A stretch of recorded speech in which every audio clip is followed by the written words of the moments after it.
Hey there, neighbors and naysayers. April 16th, 2025. Happy day after tax day or day after theft day, however you want to see it. Um, I just thought I'd take some shots here. This is the lot we fed hay in all summer. So from July 1 pretty much to November 1, we fed hay here. We got a lot of manure back here, a lot of buildup. This was a really poor field anyway. Dad's concerned that we're going to kill these beech trees. He thinks he's going to come back here and scrape up some of that manure, but so far he hasn't got a minute to do that. But I just wanted to show that. And I don't know whether you can see in the waning daylight here, but it's already sprouting grass. Like, it's already growing something.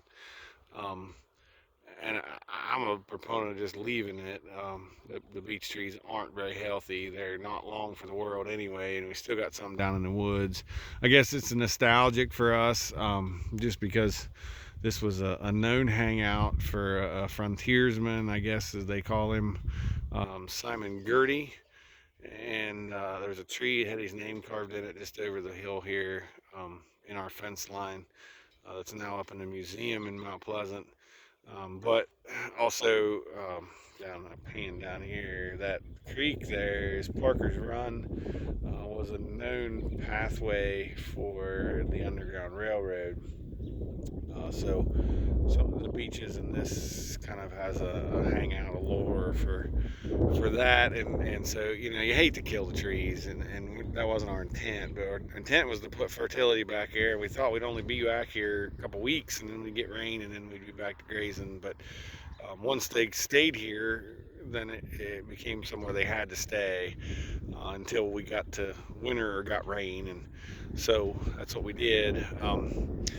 And then I'll pan over here. I'm standing on top of our frost-free water trough, but I'll pan over here and just show the bale grazing. And again, waning daylight, and I'll walk out here in the field a little bit. I mean, the most that we have tore up in this entire field is from the bale, or from the frost-free water out. There's a gravel pad out here about 10 feet. And then we've got some torn up ground there where they trailed back and forth, and I hadn't even got the fences taken down. That was tonight's project, but I'm running out of daylight. I just want to show, like, there's about second or third bale in this field, and it's all done. This is an area where we unrolled hay because it was so cold this winter. When it was really, really cold, 0 degrees at night and 10 during the day, we brought them down here and unrolled bales to keep them close to the water trough. If you're following along with our videos, you've seen that. And then I guess I want to just kind of show up there on the field, and hopefully you can see the grass. I'm actually in the switchgrass field. This field actually needs the tar beat out of it now to get the cool seasons beat down so that the switchgrass has a chance here coming up. But you can still see a couple of the bale spots, bale scars I call them typically. Although I'm not calling them scars this year because it was so dry or so frozen that we have very few of them where it's torn up. I've not even bought seed to spread. I'm going to, but I haven't because there's nothing that's really tore up. I have to do that, and I'll be the first to admit this was a great winter for this. There's one right there it was pretty muddy, and there's another one just up the way here. But you can already see that it's sprouting things in it. This was probably the muddiest it got. And like I said, there's one more. I know there was a mineral feeder right up here that was pretty muddy one day. But I guess the point of this is to show, here we are, April 16th. Our typical turnout day is April 15th, April 21st, May 1st, around here. And it just depends on the year. I guess 21st is probably average, so we're a week away. As things are growing here, I think we can probably think about turning out this weekend. The sheep are at the point in their grazing where I can't hardly tell where they've been, so it's growing that much in a day. And it's that time, it's the time to turn out. And I guess part of this is a review just to show how little damage we did. And I like I said, I'll be the first to admit this was a great winter as far as feeding hay goes out and bale grazing, because we just didn't have any rain and we had frozen weather for most of it. So that plays into it. Realizing that we have a concrete pad, paying those bale scars as I turn around and walk back toward the four-wheeler here, but we have a heavy use pad that we use, and I guess there are winters we feed on it the entire winter. There are winters that we only feed on it for the prescribed amount of time, which is 45 days, so March 1st to April 15th. And then there are years like this year where we get through and don't feed on it at all. And so I'm not saying that a concrete pad or a gravel pad isn't worth having. I'm just saying that this worked. It's worked even in the muddiest of times for us. I mean, that field, I just built fence on the field that we bale grazed on 3 years ago just to try it out, and then we had 4 inches of rain, and I drove across it and didn't find a single spot where I thought it was too rough. So it's already regenerated. We've been waiting on a wet spring to really make it work, and we're not really getting it here either this year. But and I guess I said prescribed amount of time for the heavy use pad because in Ohio, if you're feeding on a pad less than 45 days, then it's not considered a confinement operation. As far as cows go, it's still a grazing operation, and so that's where we need to stay. And I guess I bring all this up because in my day job, I work with farmers, and I've got this huge uptick in farmers that want to build barns to put cattle in. And just driving to work this morning, I drove past a place that I worked with the farmer 10-15 years ago, and he tore up 4 or 5 acres feeding cows in the winter, and he bought himself a box blade, and he was really proud of it because he could level out all those spots with the box blade. And I even at that time looked at buying that same thing because I thought, man, if he made that work, maybe that's what I need for what we do. And I'm glad I didn't now, because instead I bought an unroller, and then I learned that I like unrolling, but I learned that I could make bale grazing work, and that would have been just a piece of junk sitting around now at this point. But all of this to say that there's a better way, I guess. I driving by today, I saw that same guy. Here we are 15 years later, still the same mud hole in a winter when we didn't even have rain. I mean, frozen weather and no rain, and still they made a mess. And I know it's just, this is what we've always done, and we don't know how to do it any better. We just roll over into what has always worked for us. But my God, last summer we didn't have any grass, and we put them in and fed on a sacrifice area, and I couldn't imagine facing now having 4 or 5 acres of grass tore up and a drought that we got to do something with.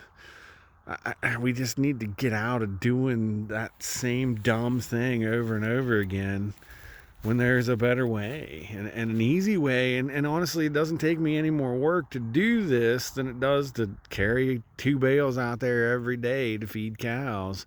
And I'm not making fun of anybody that does that. I'm just saying that I don't know how to get a better way. The only way I know is what I'm doing right here today, is talking to whoever's listening and try to be evangelistic in that way.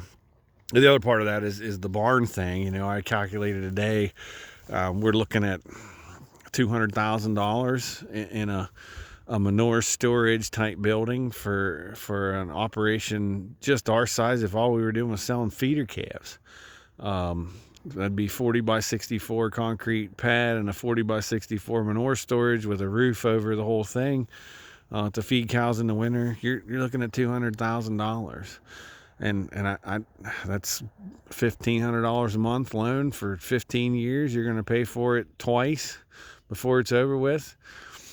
I don't know. I mean, right now cattle prices are high. I sold a bull calf the other day for $1,400, but I don't really want to sell 12 of them a year to pay for that structure. And there's been plenty of years that bull calf wouldn't have been worth $500. And I don't know how we justify it, and a lot of times I guess I heard from a really prominent farmer in the progressive kind of movement, the regenerative movement. I won't say his name. He said one time, how long after you want it do you need it?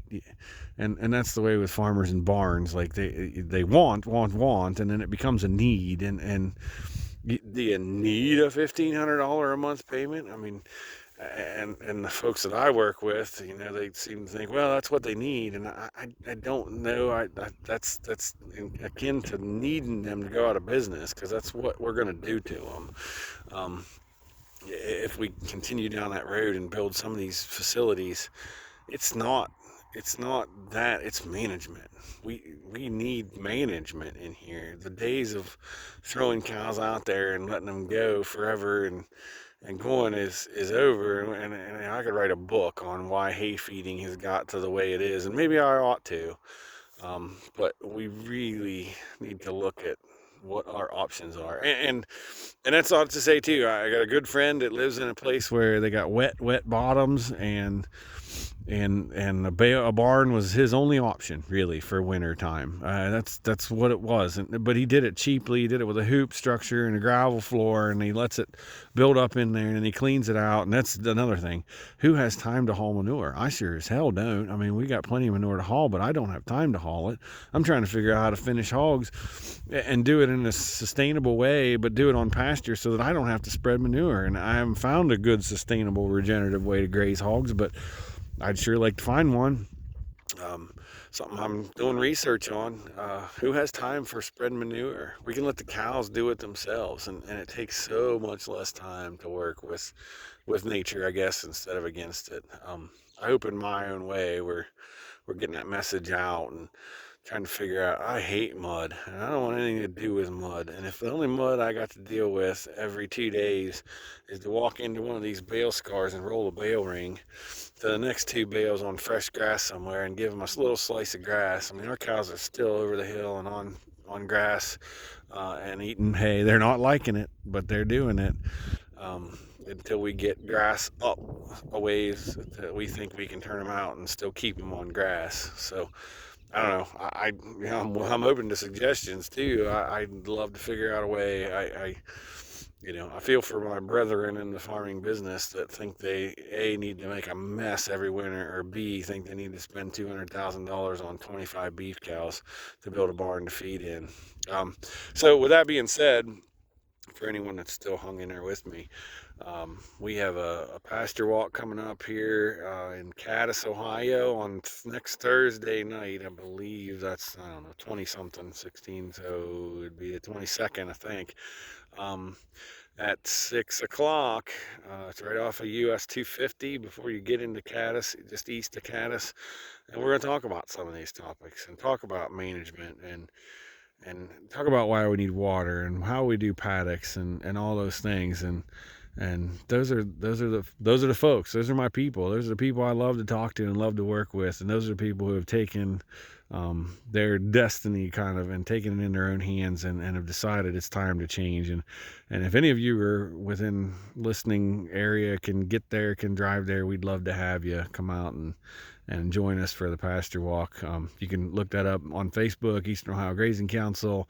Some on our website somewhere it'll be that lists the dates, and if you are close and can get to me on Facebook or whatever, I'll have it shared here at some point too, the flyer on that and directions and times and all that. So with that, I'll say we'll see you next time.